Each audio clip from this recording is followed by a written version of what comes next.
Hello, Reshma. I am happy to Hello. meet you here. Um, you are in India. I'm here in Europe, but we will meet, I think, on the 11th of May here for a concert. You will be here on Yes. tour in Europe. And Yes. in the beginning, I would like to ask you, could you introduce yourself a little bit about your playing, your sitar, where you are living? You told me you are also sometimes in Greece. Can you introduce yourself?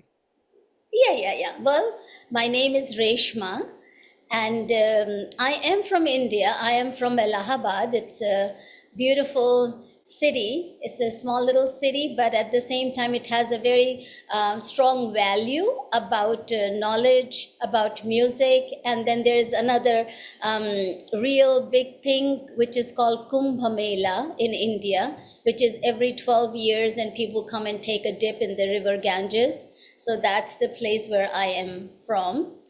And I've been living in US for the last 28 years, 29 years, but I come and go to India very often. That's my place. And I lived in Greece because my husband is Greek American.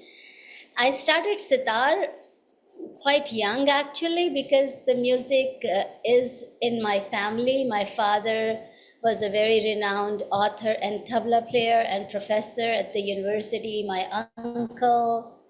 other uncle, who was my teacher as well.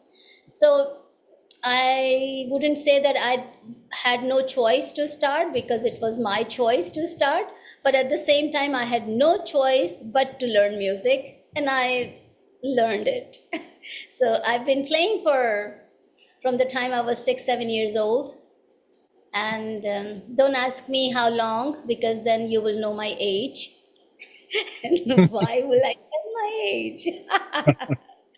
So that's a little brief. I will be traveling to Europe from the end of this month. Actually, I do travel every year. I come to Europe for 2, 3 months out of the year to do concerts, and I'm in US, and I'm so excited. It will be a new place for me to come and play for you all. So that's very exciting for me. The place here is a very special one in the case that we have this May festival. We have two festivals. The May festival is the mix of any kind of music is possible. And we still, again, we have a very nice, very special mix going on. About your education, do you think it is very necessary to start with Indian music very young? Because I checked out that the Indian music is, because of the age, it is about thousands of years, is very complex. So I was playing tabla for some time, and the level on tabla, I know which is going on, is nearly, Yeah. I would say it is not nearly, it is really not understandable really for Europeans. So do you think it is necessary to start very early to play this Indian music to become? You know, what I would say with my experience and what I have seen in India so far as well, because when you start when you're very young, that's the time whatever comes, whatever you are being taught, it stays with you in a very nice way. And it's like, sponge, like when we say for the kids that teach them something when they are very young, because they are like sponges. And uh, and uh, the the brain of the kids, they are very little, and they are like sponge, they can absorb everything. So it's the same thing for music, because for me, I always say there are three things very important for music: is discipline, dedication, and determination. Discipline is there when you're young, and if you're molded to the way that this is how you have to pursue your life, and you just go ahead, and then it becomes your like a routine. For me, I was hardly 6 when I started sitar. Mm. I started with dancing. My sister was a very good dancer, Kathak dance, Yeah, I know. Indian. Yeah. So she was dancing. She was older. She's older than me, and she was doing really well. So I wanted to start dance, thinking that it's easy. So I did start, and then I was doing okay. And then she would get bigger pieces to perform because she was older than me, and I would get baby pieces. And I hated that because I wanted to, level with her. And but she was good, so I thought I better quit and do something what she isn't doing. So I started with sitar, and the whole dedication was there because then I left my father's home and I went to study with my teacher. I was 7, 8 years old, and I would see my parents after like 4 months, 5 months sometimes, because I was going to school. My sister was going to school, so my mom couldn't come. It was different cities. And I remember sometimes I would cry because I would miss my parents, and my father would always say to me that to achieve something, you might have to sacrifice something. So, do you want to achieve something? I said, yes, I want to become a star. I want to be famous. And he said, well, then you have to sacrifice something and live with your uncle, your teacher. So I lived with them, and that gave me a lot of restricted discipline because it wasn't my own home that I could just say, I am tired, I don't want to practice, I want to just lie down. And there my teacher would say, you get up, pick up the sitar and play. And I could never ask him how long, because that was not the question that was existed. He said, when I say stop, that's when you stop. If I don't say nothing, means you carry on. Sometimes he would tell me to play a little exercise, and he would say, I'll be back. And I couldn't ask him, when will you be back? And I'm keep going on and on and on for an hour, 2 hours, 3 hours. I'm like, come on, can you already come back? Because I'm tired. And he would come back, oh, I forgot. I asked you to keep playing. I said, yeah. I said, good, you did it. I said, yeah, now take another piece and then practice again. Like, oh, is he crazy or something? But that discipline showed me that if I want to really get to somewhere, I need to walk all the way to get to somewhere. And it was hard.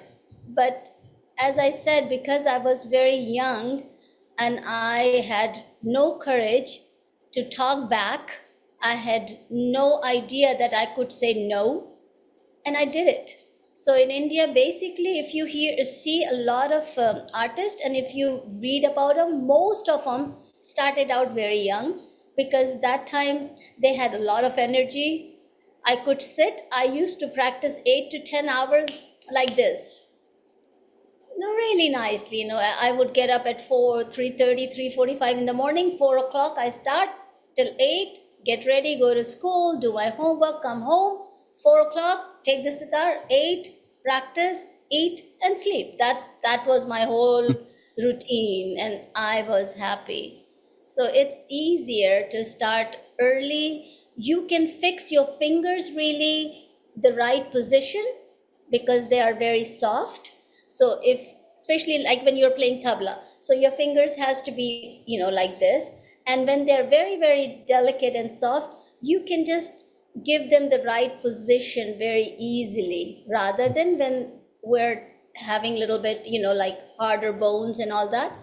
And then the movement, we get a little bit stiff here and there. So, and for you playing tabla, it's not easy. People think tabla is the easiest. Take the table and bang on. But tabla is hard, man. I It's know. not easy. Yeah, you must know. It's not easy. I played tabla for 4 or 5 years, and then I was more into sitar. I said, it's okay, I'll play sitar. So it sounds like if you are trained like this, you are playing music like this, it is somehow growing together of the person and the instrument. It sounds like this. Yeah, it is. It is. I know my sitar like in and out. I might not understand my children sometimes well, but I understand my sitar so well, what's going on, because I grew up just having sitar all around me. You know, this is called mizrab, you must know, Mm-hmm. to play sitar. This, maybe it's different pieces because sometimes it breaks, but this never left me from the day I started. Oh, I okay. cannot have, any other ring or anything, even if I'm wearing like my wedding ring, but this has to be there. Otherwise, I feel I have nothing on. There's no jewelry, but this jewelry Mm-hmm. stays. That's my Yeah. instrument. Um, you are into the Indian classical music, and I know the one thing is about improvisation. Maybe we talk a little bit later about this in a short way. And the second Yes. thing is you are into Gandharva Veda music. Oh, So is this way of playing the Indian music unique? Is everyone who is playing Indian classical music playing music for feeling good, harmonizing, healing, or is it a special philosophy you are following with this way of music? see, Gandharva Ved. Ved means knowledge. It's Mm-hmm. an ancient word. Indian classical music is an English version of Gandharva Ved Mm-hmm. because it's music, and it's easier way to tell people who are not Indian that we're playing Indian classical music. The biggest um, quality when we say Gandharva Ved, when I'm saying I'm playing Gandharva Ved, is the purity, because nowadays what's happening is many times it's not just always what we want. Some, not me, I never do it that way, but a lot of times people, they have to survive as well, and they feel that just playing pure classical music might not take them further economically, so they mix little here, they make it like fusion music, or they mix couple ragas this way that way. So the purity of the music is not there sometimes because of different environment, because of different situations. Some people, they are playing music for only entertainment. When I say I'm playing Gandharv, my intention never starts with who am I going to entertain or will this make you happy or not. My Mm-hmm. intentions are, if I'm playing this rag, I want to first completely get into the rag where I can just get the purity of the rag out, rather than thinking that how can it entertain someone. If I am happy, I know the audience is going to be happy, because my heart knows if I'm doing it good or bad. And the main thing is to keep the real purity of the ragas. And when we are saying Maharshi Gandharv or Gandharv or even Indian classical music, when we're keeping that real form of the rag, which has been created long ago and kept those many notes in those certain combination, and I present it that way, and then I put my own creativity in it, but I still don't mess around, Mm-hmm. just for fun. Yeah, I mean, And what you're telling is the essential of music, and it is the essential of life. I mean, and the yes, essential of music and arts is the similar with life. I mean, there is yeah, no difference in between. Yeah, no, there's no yeah. difference. And music is, as we all say, is the doesn't need any language. There is no language. The music, the language of the music is the happiness and the joy, and your ears responding to the sound and the nature. And when this is played in the right way, it affects right away here. There is no other need to, close your eyes and go this way. I need to enjoy. Nah, you will enjoy. You don't have to force. It's a natural flow. The music has natural flow.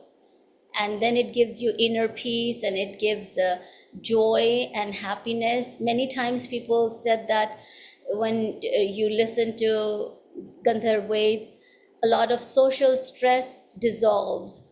I think the main thing is when somebody is listening to music and they're enjoying that music, that smile is there. And when you're happy from inside out, you're not going to go fight to the neighbor. You're like, hey, come on, say whatever you want to. I am in my own la la land.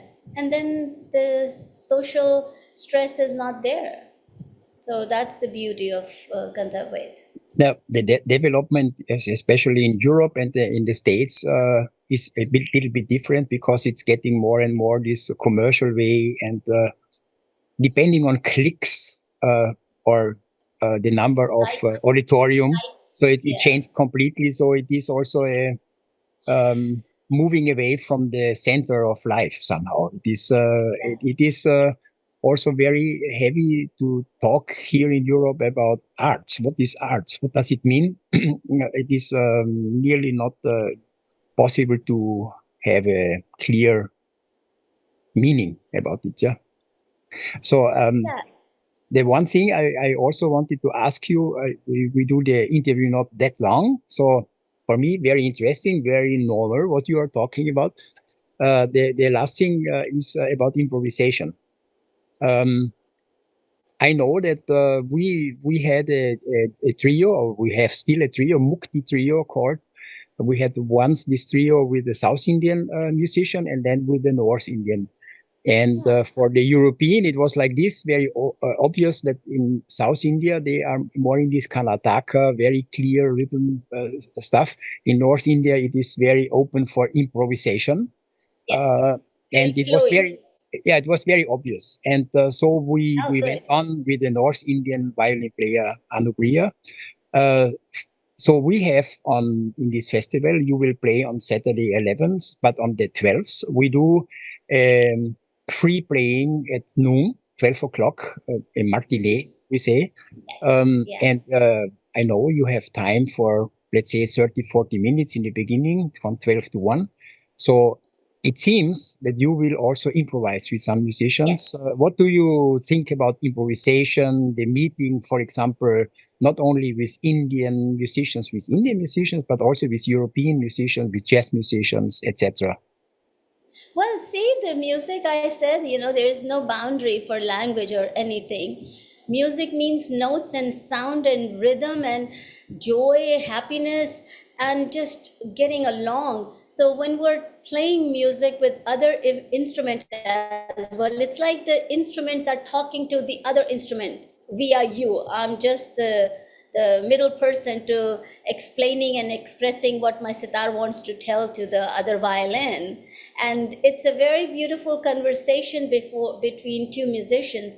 Indian music is 99% of improvisation, because we just know the structure of any rag. When we play a rag, we know the structure, ascending and descending, and where to pause, many rules. Once we know the rule, it's easy, because then you follow the rule and you go in between, and it will be nice. Because last year I was in Salisbury and I played with some local musicians, and they had a band, and we did some improvisation together. People loved it.